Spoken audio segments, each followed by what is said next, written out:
Ladies and gentlemen, boys and girls, and of course, humanoids of all descriptions, welcome to the channel. I'm Cap. This is my place. For those of you who are returning to the channel, welcome back. And for those of you who are here for the first time, welcome in. Time for this month's installment in the Firearms series, where we're going to have an orientation to shotguns. So please do me a favor. Remember to like, share, subscribe, click the notification bell, and leave a politely worded comment in the comment section down below, written as if you understand the rules of English. Doing all these things that are free for you to do will suggest to YouTube that they show the video to more people. Let's get started. Hey everyone, Cap here. Welcome back to the channel. This month's firearms video, we're going to change gears a little bit. We've previously done nothing but handgun. This month, we're going to talk about shotguns. And this is going to be a bit of an orientation to shotguns. There are various types of shotguns, and there are various things that we do with them. We have shotguns that are sporting, that have long barrels, and may have an adjustable or removable choke to change the pattern. We'll get into that in a minute. And there are shotguns that are for fighting. They have a shorter barrel, and they tend to have no choke, and a higher magazine capacity. And we'll get into that too.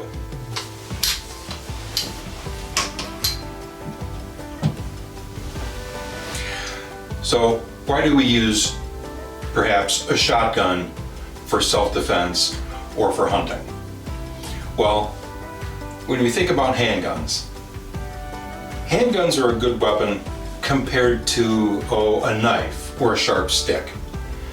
It doesn't matter how strong your hand is and how hard you squeeze the trigger. Just like with rifles and shotguns, the bullet does what the bullet's going to do because of the chemical energy stored in the cartridge case. But the fact is that handguns make holes in people. Rifles make holes through people, or deer, or larger game. Shotguns, on the other hand, because of the types of loads available for them, shotguns, when fed the proper ammunition, and when aimed properly, and you do have to aim a shotgun, shotguns will tear a great big gaping hole in something and throw all kinds of crap against the wall. Now, here on the tubes, guys, you're going to see various people who may actually be experts telling you that we want to use rifles for home defense. Well, some of us live in crappy states where we're highly infringed because of, politicians. We have restrictions against semi-auto firearms, and we have restrictions dealing with magazine capacity. And when it comes to this kind of situation, picking the right load in a shotgun may be better than trying to use a rifle that's not really suitable for defending your home. So let's talk about various types of shotguns. This 60 or 65-year-old shotgun is an ancient J.C. Higgins Model 20. It's a 12 gauge shotgun, and it has an adjustable choke compensator on it. What that means is this right here, and you could probably hear that moving, changes how tight the shot pattern is. Cap, what's a shot pattern? Oh! Let's talk about shotgun shells. Okay guys, this here is a graphic training aid which proves that I was not an art major. So over here on the left, what we've got is a depiction of a pistol cartridge. We have a cartridge case which will contain a primer in the base, a measured powder charge, and then the bullet, in this case I've drawn a defensive hollow point, which will expand, is pressed down onto the cartridge case and hopefully crimped. On the other hand, this is a shot shell. A shotgun shell has a brass cup similar to a pistol cartridge case, but into that is placed a plastic hull. The brass cup contains a primer, a powder charge, and depending on the payload, here we see in blue a gas seal and a slug, or also in blue, a shot cup, and here in green, shot. Shot being BBs, sometimes of lead, sometimes of a material called bismuth, which is environmentally friendly.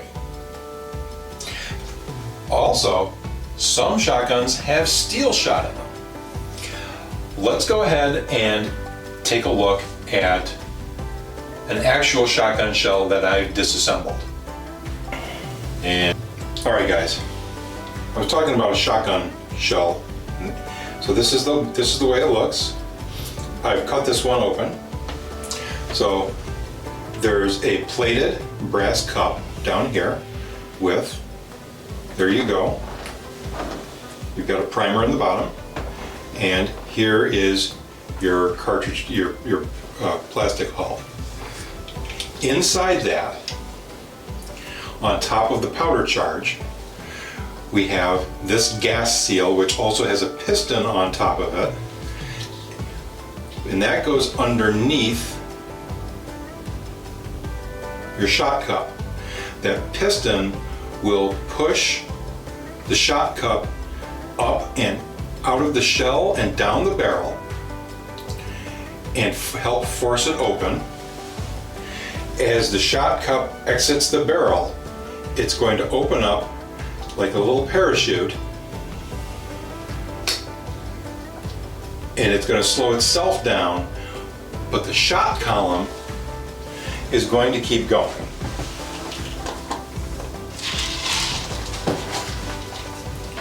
And I've told people previously on camera to try to not touch lead, but I'm going to pour this out into my carpet anyway. Here you go, here's all your lead shot. This is number 8. So that's the components of a shot shell. Some shotgun shells that contain lead shot will also have basically a cellulose buffer mixed in with the shot to keep them from sticking, because again, they're soft lead and they need to be buffered a little bit. Let's go back to looking at the shotguns. All right, guys, this is a Mossberg 590. It's what people generally think of as a riot gun. When we talk about choking a shotgun, we really are kind of talking about going like this. Okay? It's a constriction in the muzzle end of the barrel, and what it does is it changes the pattern of the shot downrange where it hits the target. So it constricts or opens the shot pattern as you constrict or open the choke. This shotgun does not have an adjustable or removable choke. It's what's called cylinder bore. In other words, it's like a rifle barrel without any rifling. It's just a tube that shot or a slug will go down and exit and head downrange towards a target. Now, this is also a pump shotgun. So this pump action here loads a shell. We squeeze the trigger or depress the trigger, which is why I like to say manipulate, because people want to argue We fire the shot. We extract and eject. And then we load the next shot.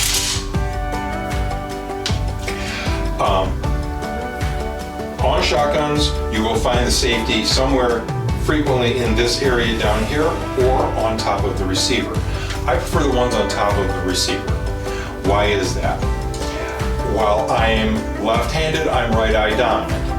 I can go ahead and shoot this shotgun and manipulate the safety with my right hand. I can then turn around and hand this to a left-handed shooter, and that left-handed shooter can just as easily manipulate the safety with his left hand, as opposed to having to take his hand off the gun and push the safety through. And we'll go ahead and grab this old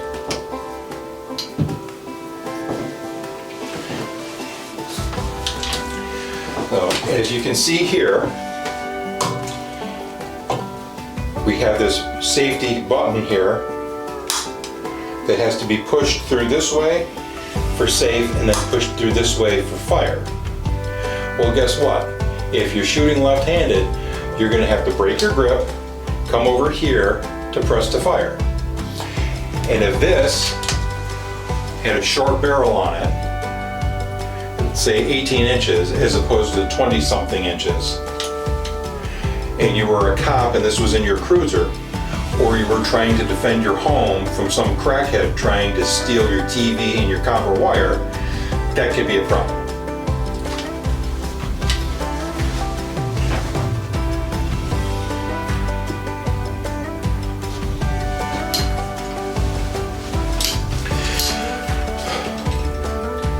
Shotgun barrels, guys, they're not very thick. As you can see, that's a fairly thin wall there, and that's why there's a heat shield on here. So let's talk about something that's important here, and it's called sights. You'll see that this shotgun, I purchased this shotgun when I was $6.80 an hour security supervisor when I was going to college. There were better sights available for the 590 shotgun than simply this front bead. I do recommend that if you're going to buy a shotgun for use in self-defense, that you don't simply buy one that has a bead on it. The other options beyond a bead are what are called express sights.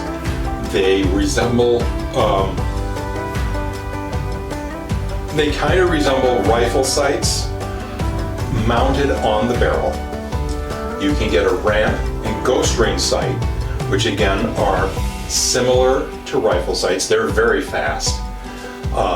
The ghost ring is on the receiver portion of the shotgun. That's this portion here. And you'll notice that even though this Mossberg is nearly 30 years old, the receiver is drilled and tapped in 3 places that have screws for an optic. You can put optics on shotguns, guys. If you put a red dot on there, very fast, and you can use both eyes at the same time. So let's go ahead and talk about those shot shells and the different types available. 3, 2. All right, guys.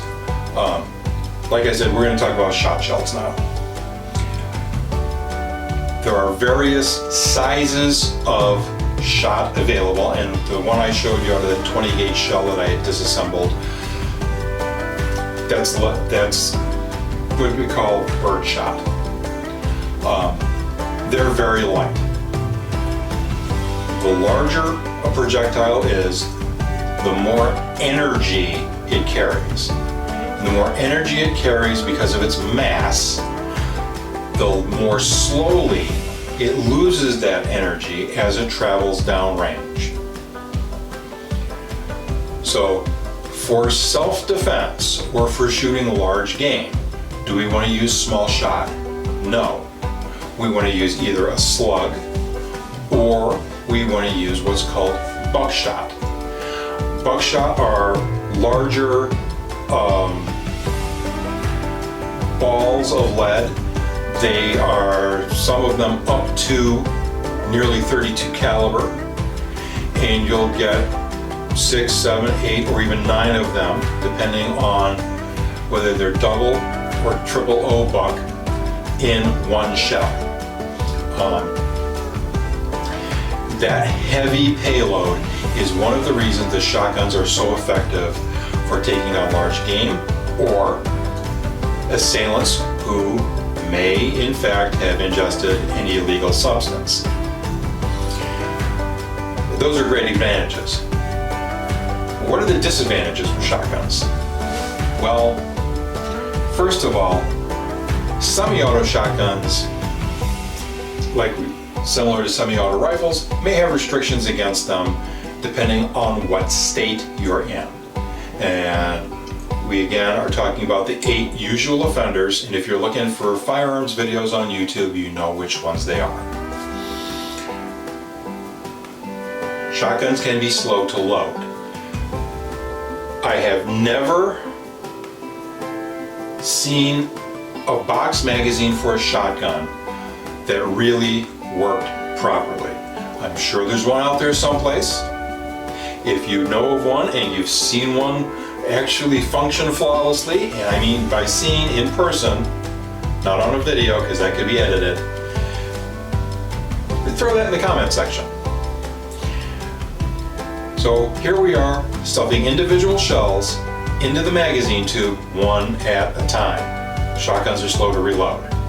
The disadvantage with pump guns, like I just showed you, is that you can easily, if you're not trained and if you're excited or scared, short stroke the slide, causing a feed issue. Now you have to go and get your bolt all the way to the rear by pulling the slide all the way back and dump shells on the ground or on the floor, or you may step on them and fall on your ass while you're being assaulted. And that is what we call less than ideal. All right, guys. Finally, the final issue with shotguns is an issue of potential recoil sensitivity. They have a larger load, and modern shotguns tend to be pretty light because of modern alloys. So you may perceive that they kick you fairly hard. Finally, I have tried to steer clear of any tactical stuff on this channel. When we talk about tactics, we're talking about, among other things, use of force. And use of force laws vary from state to state. You need use of force instruction, as I have in the disclaimer at the beginning of my videos, from someone who is well versed, in other words, certified to teach that by the state where you live, because he's going to be certified on your state's laws. Having said that, if you as a civilian use force to defend yourself and the police show up, and this is not an anti-police statement, the police are your friend. If the police show up, they don't know what happened. They don't know you, and they are required by law to conduct an investigation. You will probably find yourself in handcuffs in the back of a police car, and you may be taken to the station. Don't resist. If you resist, they're required by law to use force to take you in custody so they can find out what the hell is going on. And finally, for this video, any firearm you use to defend yourself or your family, regardless of how expensive it is, regardless of how right you were within both criminal law and civil law, guess what? that firearm, 99% certainty, is going to end up someplace in an evidence locker for an extended period of time. That's how that is, guys, because an investigation has to take place. I'm not telling you that to scare you. I'm not telling you that so that you won't try to defend yourself, but it's a fact. Anyhow, guys, thanks for watching the video. We have new videos every Wednesday, and sometimes on Mondays or Fridays, as weird stuff pops into my otherwise still empty head, or as bill collectors call me looking for Christina. Thanks for watching. We'll see you next time.